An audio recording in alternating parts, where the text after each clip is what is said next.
Why be good? It's unfathomable that somebody would question belief in God. Are trees nihilists? You see orcas developing fashion trends. Have you ever tried to balance a cup on a table that's not there? I don't think we can be connected entities under the principle of nihilism. Why be bad? You can't be a villager if you don't believe in the village.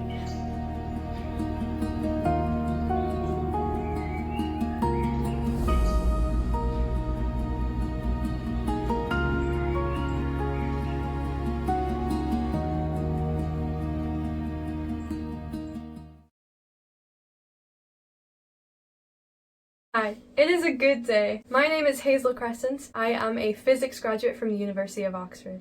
And my name's Sophie Sheldon, and I'm a medical student at the University of Oxford. Let's dive in. Today's episode is about nihilism and its overlapping with mental health. What is nihilism? What a great way to start. So nihilism has evolved in large part over time. What we're working with today is this framework that's sort of existent, so your thoughts, your feelings, your ideas, in some cases even the objects around us, don't have any meaning. They aren't sort of fundamentally there. And there have been many different sort of ways that this has been applied. So we have the fields of metaphysical nihilism, political nihilism, existential nihilism. But today what we'll predominantly be talking about is nihilism, or meaninglessness, as we're going to define it today, in our current socio-cultural context. Exactly, yeah. So there are so many different ways to be interpreting it. I think what might be helpful would be to sort of do a bit of nihilism through the ages. Where did it start from? How has it evolved? And what does nihilism mean for people today? What a fantastic idea. I think we should start with the early modern ages. So from about 1500 to 1800.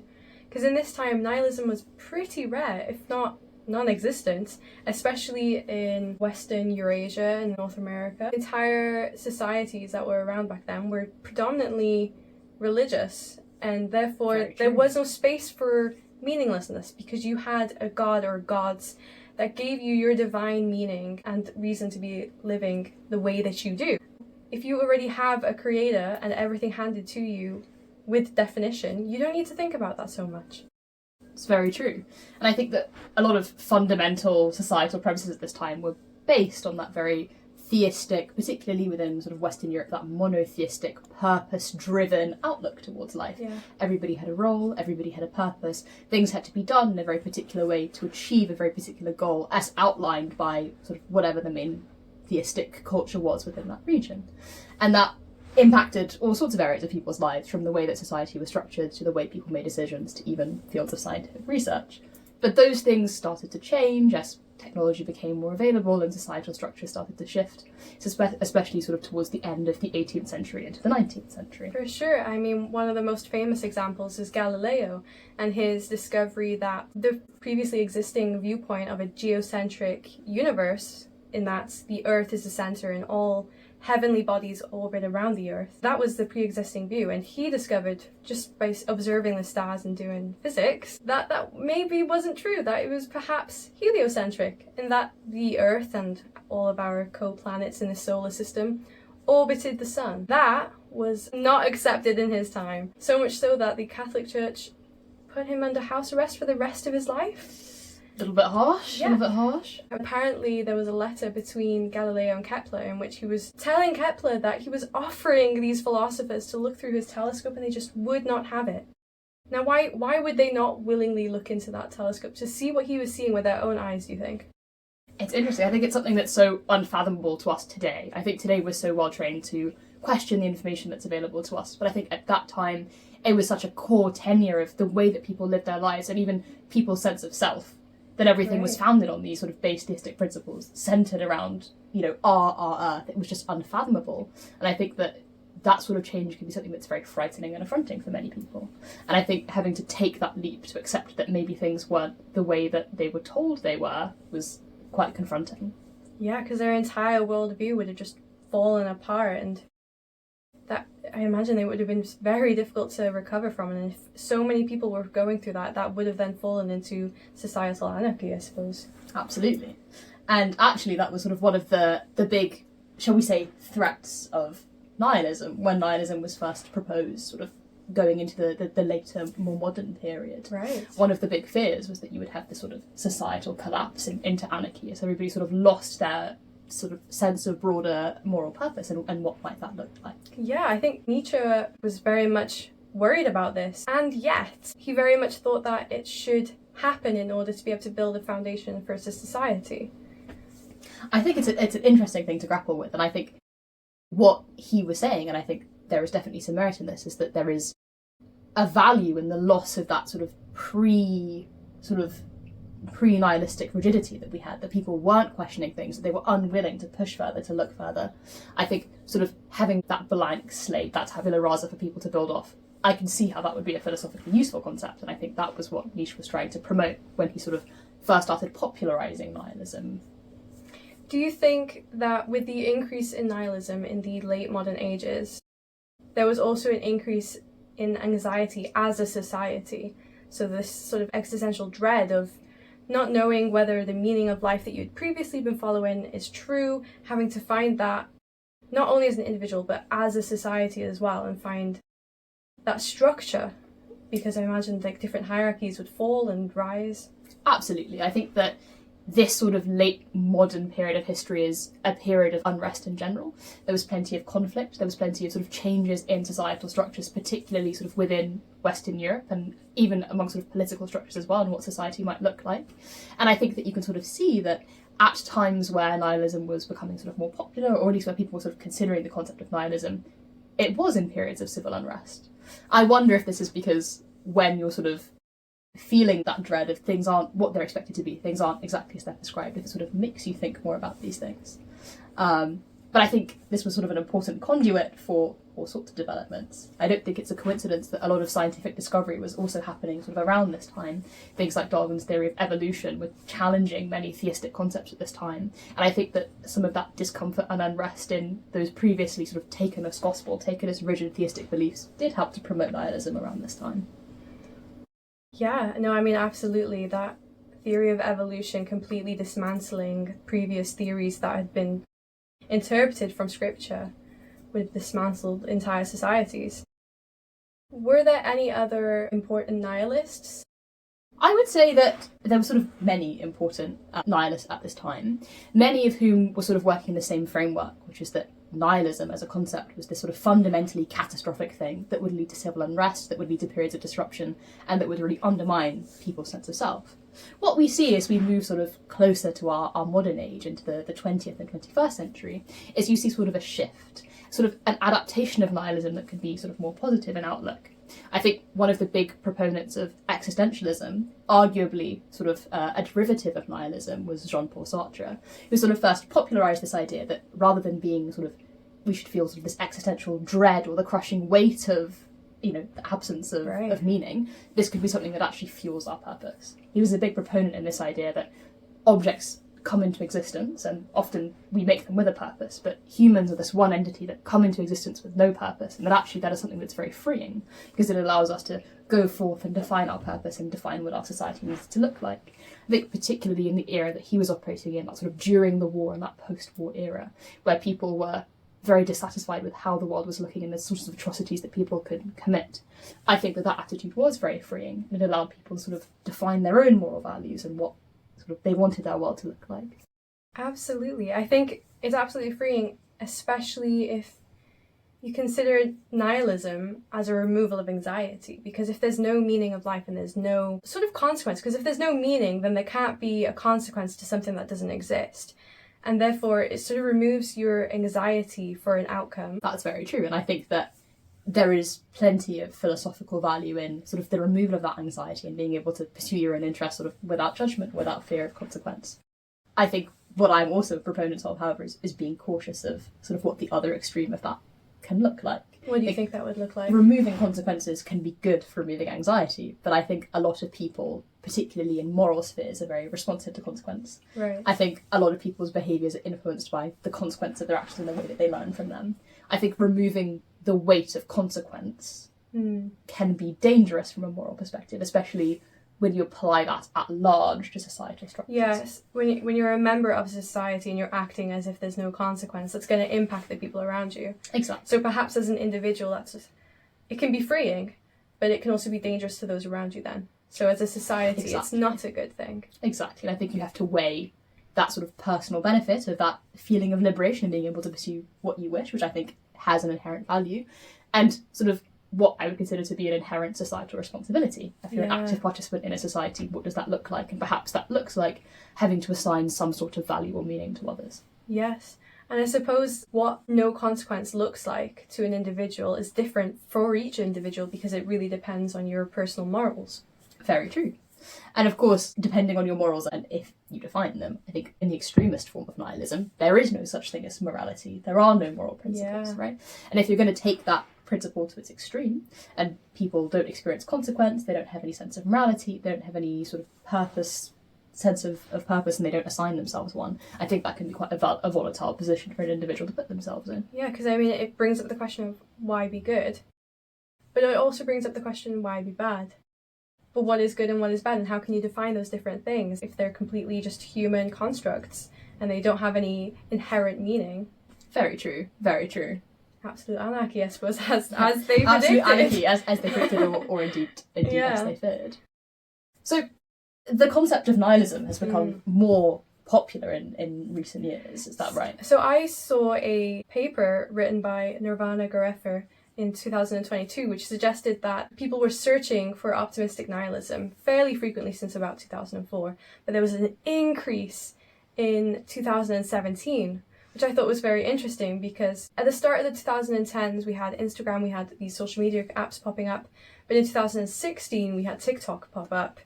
And then in 2017 there is this global outbreak almost of optimistic nihilism. What do you think about that? Very interesting. I think it's interesting to me that this uptick in nihilism, essentially a form of meaninglessness, interacts specifically with TikTok. Yeah. I think of all the social media platforms, TikTok is the one that is biggest of promoting sort of things that at least I would consider to lack any sort of significant meaning, right? Yeah. You get a lot of like content fodder on TikTok, a lot of things that are done without any particular purpose, that are not trying to portray a particular concept or an idea. It's an app known for you click play and you do a TikTok dance and it doesn't mean anything, you're just vibing. And often the things on TikTok that get you the most views or the things that are pushed out to the most people aren't things that would have what we consider to be a traditional like sense of meaning or value. They're just sort of things that people do. For sure, because if it has too much meaning, then your group, your target audience shrinks, and therefore you're not reaching as many people, so it's not going to get pushed as much.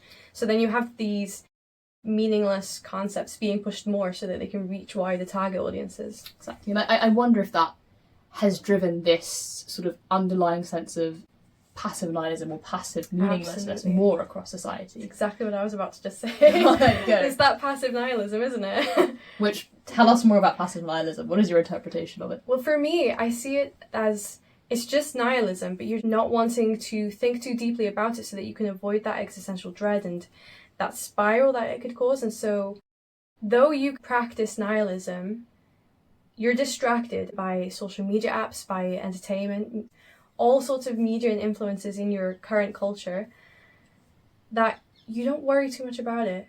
You're nihilistic, but you're not thinking about it, so it's okay, it's passive. What is your interpretation of it? I think that's interesting. I wonder to what extent this sort of uptick in passive nihilism is a bit of like a self-soothing mechanism. I think there's been a lot of changes, some of them not so great, that have been occurring particularly in recent times. I think there's a lot of things that are worrisome that us as individuals have very little control over, and I think actually that lack of control can be something that really fuels that sense of meaninglessness. If I make changes that doesn't have an impact, what is the point? Spinning off of the lack of control as an individual, I think there's a lack of control as a society, because you can imagine a lot of the difficult things happening in our political climate and the powerlessness of society to do anything about that. Like, we could all be using paper straws, for example. That does have an impact, but how big of an impact does that have compared to an individual with a lot of power? And so I think that then gives the rest of society that sense of powerlessness, which fills you with dread and anxiety and worry. And so then to avoid that, to self-soothe, as you were saying earlier, as a society, we distract ourselves. Yeah, I think that's very true. And I think we are increasingly finding ourselves in a position where a small minority of people have a lot of influence over the world around us. And regardless of how much we mobilise for change, perhaps we aren't seeing the outcomes that we would like. And I think it is sort of easy to say, you know what, we're not making a change. What does it matter anyway? Let's not think too much about it. And I think the more you can remove meaning for some of the activities, sort of the better you can sleep at night. So do you think it is better for your mental health, like society's mental health at least, as a general, to have this passive nihilism so that we're not worrying too much? It's interesting. I think that it's a great short-term fix. Interesting. For this sort of uptick of worry that we've been having, that I think is driving an increase in sort of anxiety and other associated mental health conditions. I think drowning yourself in worry is never helpful on a personal level. I don't think it's good for people's mental well-being, and I think this constant suffocating flux of this bad thing, we have no control over this, it's not good for people's well-being. I think, though, that sort of passivity phenomena of removing yourself from that and detaching yourself from that, and therefore not finding creative solutions to targeting the core issues, is not productive in the long run. Right. I think these things are causing us anxiety because they're things that we should worry about and they're things that need change. I think whilst those things persist, that anxiety will remain. I think if we're passive, we can't make those changes. So we have to find some way as a society to not be passive, to be active about this, so that we can make those changes, which would then remove the anxiety, I suppose. Yeah. But then how do we practice active nihilism as a society in order to do this? Because it's very easy to do so as an individual, perhaps. But as a society, even though it might be better for us, it's much harder to conceptualise. That's very true. And I think that is, one of the big sort of issues that I personally have with nihilism. I think nihilism can be very individually coherent. This idea that you don't sort of, I think everybody to an extent assigns some degree of personal meaning to their lives, and I think some people are at liberty to assign none. I think on an individual level, it works very well. I think when you start to expand that out more broadly, it can fall apart. And I don't think on a societal level, that idea of, oh, nothing has any meaning, why are we worried about it? I don't think it is as productive as we would like it to be. Right. Even if individually it can be very comforting. So we need to not be practicing nihilism as a society. Yeah. Do you think that's true between different cultures? That's a very good question, and I think the way that different cultures have responded to this idea of meaninglessness is very interesting to me. I think particularly within sort of Western Europe, which is where most of my philosophy knowledge comes from, sort of this concept of meaninglessness was responded to with great negativity. It was a cause for anxiety, a cause for, well, we'll dissolve into anarchy, oh, nobody's going to be making the productive steps that we need.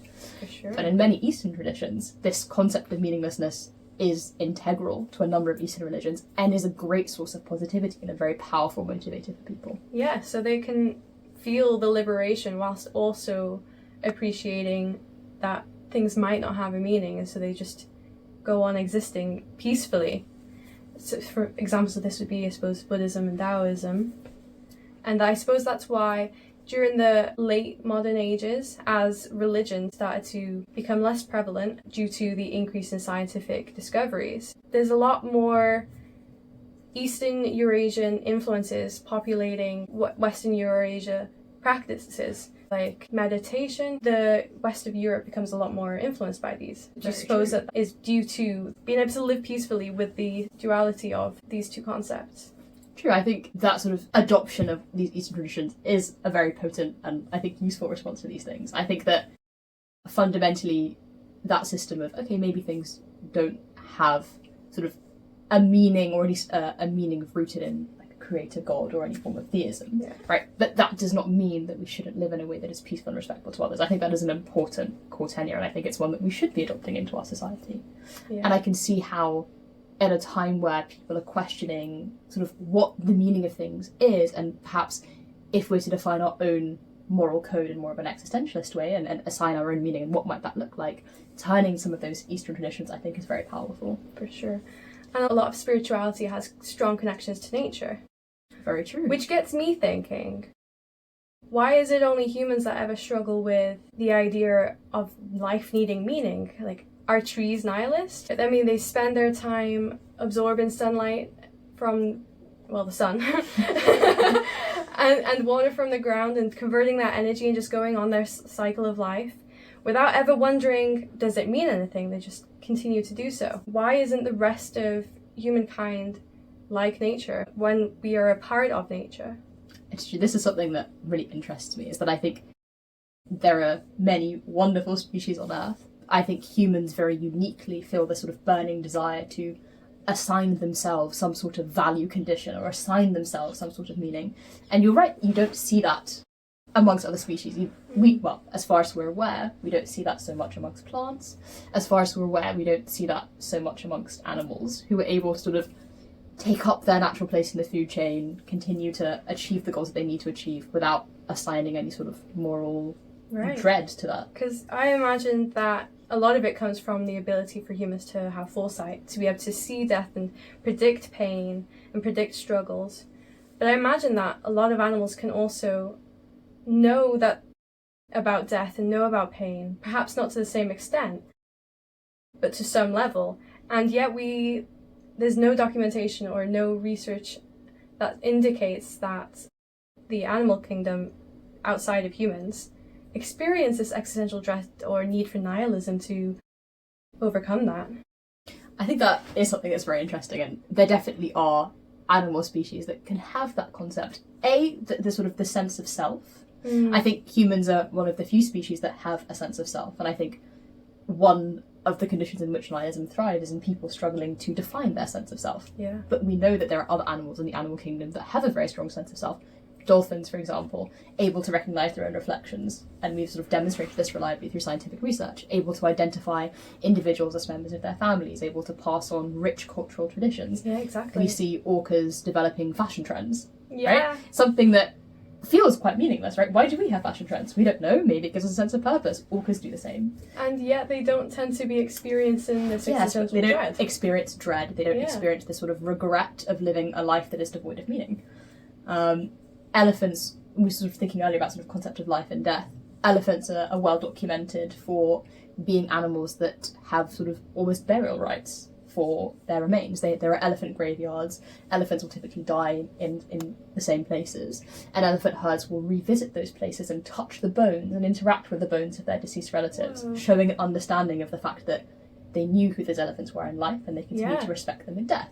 So there are many animals that can have that complex thought, but there are no other animals that practice things like organised religion, that try to assign meaning to the things that they do.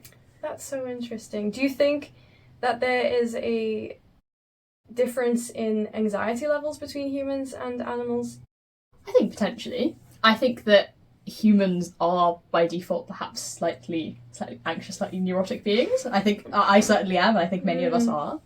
I do think that animals can experience anxiety, but perhaps not in the same way we do. And therefore it doesn't quite get to that need for a meaning of life. Yeah. Animals don't seem to experience that anxiety in relation to purposefulness, right? They experience anxiety because there's changes in their condition. They're going through hardship, there's a famine, they're anxious, they're worried about feeding themselves, they're unable to access their home, they've lost a relative. But they don't seem to have that anxiousness about self. But do you think that human anxiety also follows those trends? So we just define nihilism to be meaninglessness within the current cultural climate. So when there's changes such as famine and war and all of those things that you were just saying, our anxiety levels equally change just as much. But do they change more to then lead to us completely changing our worldview? Very true. I guess the simple answer is, do we change our values more than other species do? Would we never be able to know? Or at least with our the technology we currently have available, it's hard for us to assess how other species respond to those things. I do think that you're right, though, that one of the biggest things that influences our life outlook and how we respond to the stimulus around us is changes in our society. Yes. And things like the increase in social media, the invention of TikTok, the popularization of things like X and Instagram and other platforms. The information age. Yeah, the information age, and being perpetually bombarded with unfiltered information that we can't always verify, information that can be quite... False information. Information that can be false, plenty of fear-mongering, information that is increasingly polarising. Yeah. I think it is something that's affecting how we behave and the sort of anxieties that we have towards the way our society is structured. So going back to, back through history, back to the early modern ages, do you think that this was something, I mean, absolutely, there was less information access back then. Do you think that is definitely correlated to the decrease in nihilism? I would say absolutely. Yeah. I think the two things that sort of helped to contain or limit these nihilistic ideas were lack of access to information, lack of education. I think nihilism is something that is very well derived from sort of the extreme of critical thought. I think if you're not thinking critically about the world around you, then you can't assess its meaning, right? Does this thing have a value proposition? You have to think about that. And I think having reliable access to information and increase in education encourages people to do that more. I think also that shift away from this very rigidly societally enforced theism has been another big thing that has helped to popularise nihilism. For sure. I think the fact that people are questioning things and that there are alternatives. You know, like we were saying earlier, back in the 15th century, it's unfathomable that somebody would question belief in God, belief in a creator, that things would have a purpose. Now, those things are far more up in the air, and everybody is sort of at liberty to form their own views on those things. I think that creates space for these more extremist philosophical concepts like nihilism. For sure. So pivoting from that, with the discussion of mental health, and so we were obviously wondering how it correlates to nihilism. Do you think people's mental health is better now when there is such widespread nihilism versus in the early 1500s perhaps, where there was almost no nihilism? Because I think that that answer obviously differentiates quite significantly between an individual and a society. Perhaps society were a lot more connected. There was more community perhaps, at least within smaller groups in the early modern ages, versus now when there's a lot of individualism and everybody's sort of out there living their own personal life. I think that's an interesting thing to think about, and I do think that sort of the greater the weight of information is on people, I think that can correlate with a sort of decrease in people's overall mental health. I think what you were saying earlier is quite interesting, though, about this sort of shift from a more cohesive society to sort of a more individualistic society. And I think that you are right that that's been the case. I wonder if you think that the things that drive that individualism were also sort of a similar subset of things that were driving nihilism. Do you think there's a correlation between the two? Absolutely I do, because nihilism, as we've discussed, was brought about with the information age and the scientific discoveries, and all of a sudden large groups of people weren't believing the same exact thing. They were believing their own individual philosophies, I suppose, which might not correlate with one another, and therefore it puts you by yourself rather than with an entire community believing the exact same thing as you. It's very true. I wonder what you think the sort of cost-benefit analysis of that is. You know, back in the 15th century, everybody believed the same principles because they weren't really at liberty to question them. Yeah. People like Galileo, who were put under permanent house arrest for daring to have ideas that were different, right? Something that thankfully, at least within Western Europe, isn't common. I wonder if that trade-off that allows people to have independent thought, but I think you're right, has been a big fuel for societal division, and that can create sort of anxiety and conflict. To what extent do you think that was worth it? I very much think that it is important for individuals to be able to have their individual thoughts, to be able to think critically for themselves.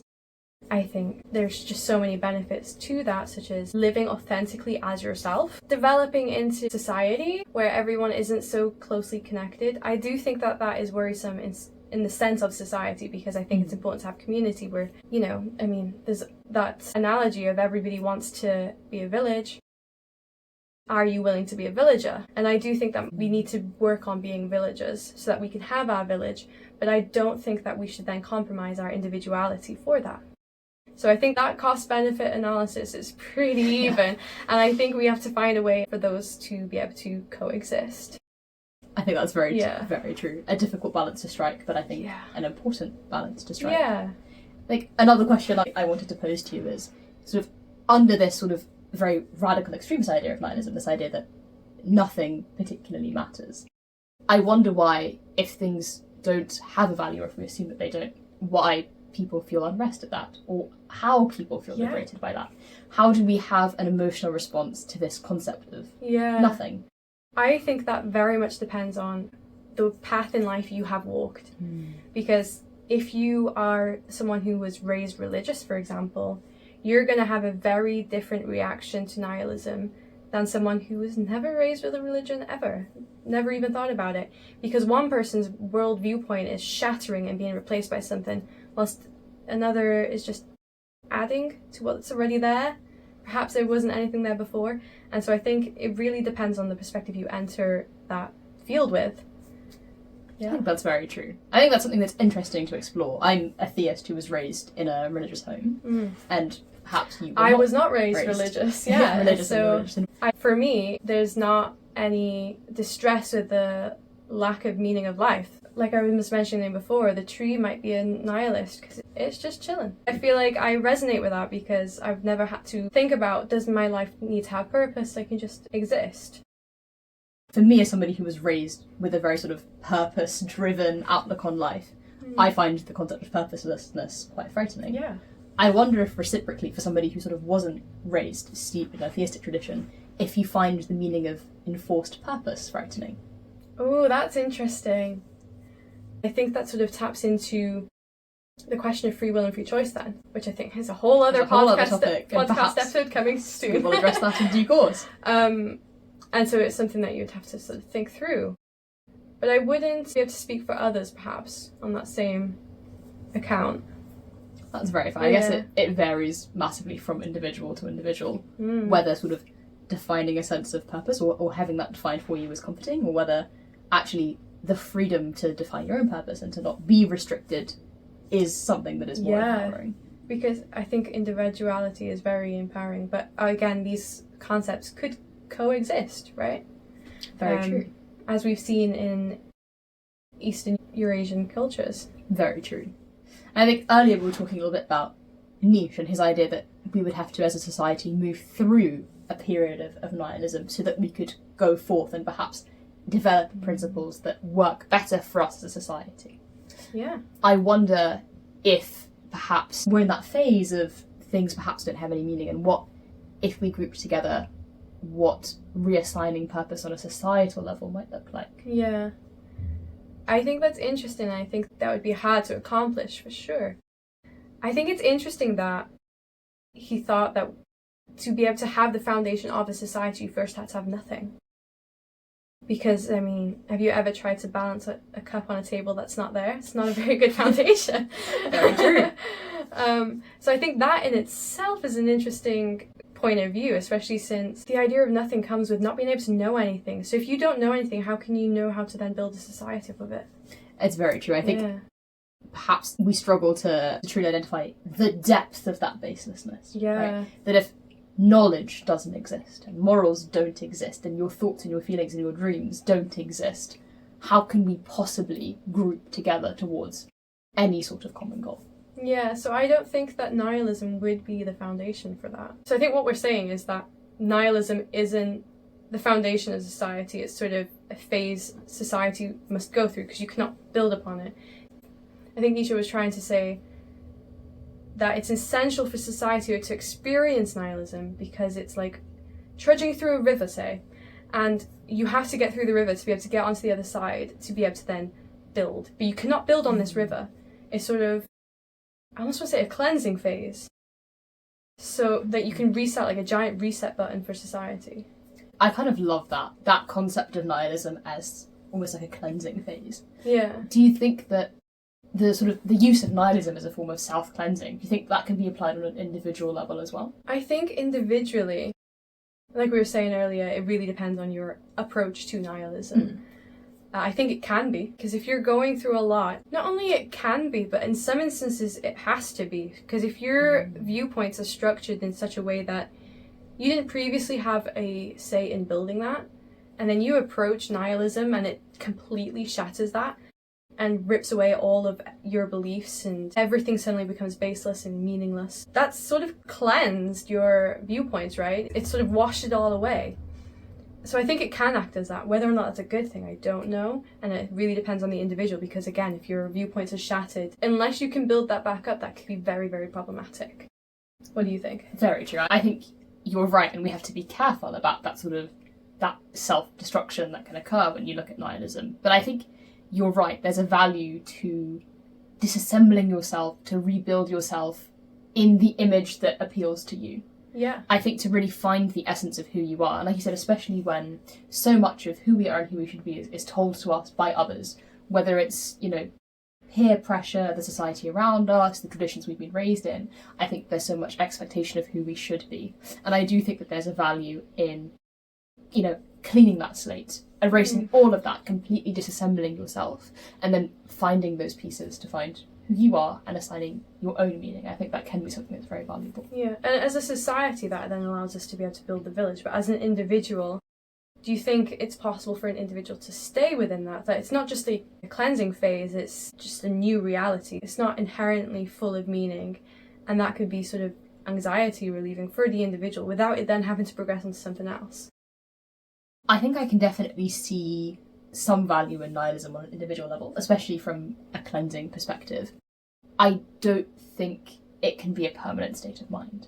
I think that there's a lot of value in building a sense of self from nothing, but I think that you need others and you need to be able to assign value to the people who surround you and the people in your life so that you can sort of actively participate in that society. Interesting. I don't think we function well as isolated entities, and I don't think we can be connected entities under the principle of nihilism. Perhaps the stage of nihilism for a society might be relatively short-lived, so it might feel shorter in terms of a society because it has to be a very brief stage within the age of society so that we can move on and progress into the village that we want to be. But as an individual, you might be able to stay within that longer. Do you think? What are your thoughts? I think that's true. I think that everybody is sort of on their own journey in terms of defining themselves. I think you're right that on a societal level, that has to be brief, especially when we're thinking of building that village. I think that as an individual who's trying to integrate into a society, you can't be a villager if you don't believe in the village. I think there has to come a point where you push past that phase of self-discovery and you open yourself up to assigning some sort of greater meaning that allows you to form those connections that I think as humans is something that's really important for us to be doing. So if you maintain an individual nihilistic perspective, you are stuck being a villager. You cannot become your village or a part of it. Exactly. Right. I think that there is something about removing meaning, not just from yourself, but from everything around you and from others, that prevents you from forming the connections that you need to integrate into a society. I think taking that time for self-work is important, but I think even if you can preserve your sort of own egocentric nihilism, even if you don't think that the things that you do have a value and you find that liberating, I think you have to an extent, assign meaning to others, or at least be able to adopt the meanings that they've assigned themselves as valuable so that you can integrate with those people. What are your thoughts on temporary meanings? So perhaps things don't have meaning in the grand scheme of the universe, we're all soil afterwards. But things can have temporary meaning. So for as long as we're alive, it's meaningful for us to have this relationship as an individual, as a society that outlives human lifespans. But as an individual, when you're only alive for, say, 100 years, for example, you can have that meaning and it be temporary, but it not be inherent for the universe. Absolutely. I think I'm a big believer in meaning and purpose. I don't think that has to be absolute. Right. I think that a lot of people, not necessarily everybody, but I think a lot of people thrive on having things that are goal-orientated, on feeling like their lives have had some impact and that they've made some difference. I don't think that has to be on like a broad metaphysical level, that there's some overarching purpose, but I think having a framework by which we think, you know what, at the end of everything all, I can reflect and I've done things and those things have value to me, I think that's enough. Yeah. It's interesting. So I feel like we're sort of circling back now. We've discussed how society can not have nihilism and be healthy at the same time. Or if it can, it's in very certain situations under certain perspectives and cultures. Mm-hmm. But broadly speaking, it can be quite unhealthy for a society because we want that village, we don't want to be villagers. But as an individual, nihilism can be healthy, but it can also not be. It really depends on the individual. Very true. Interesting. I think that might wrap it up for today. I think so. Do you have any final thoughts? At the end of all of this, we started by asking the question, what is nihilism and what does that mean for our current cultural context? Yeah. Do you have any closing words on what the concept of nihilism means to you and what it can look like? I think my final thoughts on nihilism is that it's very different for every individual. Mm-hmm. And it can better your mental health. If it helps to reduce your anxiety, then I think it's a good thing. I'm all for it. But if it pushes you into that spiral, rather than inspiring you to find meaning, it spirals you into meaningless existential dread, that's going to be very bad, and very bad for your mental health. So I think it really just depends on the individual. I think it absolutely can be beneficial. What are your thoughts? Absolutely. I think I agree with you and what you're saying about, I think it can be helpful for certain individuals. I think for other individuals it can be less helpful. I think one thing that's really stuck with me today is that concept of nihilism as sort of a cleansing period in your life, as a conduit for self-discovery. And I think that regardless of what your outlook on nihilism is, I think taking the time to think critically about what things mean and how you can extract that personal meaning, I think is important for everybody. And so I think that to take that sort of to the extreme and strip everything bare and think, okay, if nothing has any meaning, what does that mean for me? I think for a lot of people that can be valuable. But I also think that we have to be careful, especially on a broader societal level, to stop it lapsing into that Absolutely. sort of disconnect. Yeah. It's so interesting. I think it'll be extra interesting in our next episode when we talk about free will and free choice. Absolutely. Absolutely. So tune in every single third Thursday of the month for a new episode. And we are hopefully looking forward to seeing you again as we delve into free will, linking very lightly to this and probably exploring many other areas as well. If you have any thoughts about what we've talked about today, please do write in. We'd love to hear your opinions and your personal experiences with nihilism and also your own sort of discoveries of mental health and self-discovery. Absolutely. Yeah. Thank you so much for listening. Great. Thank you for listening to Philosophize.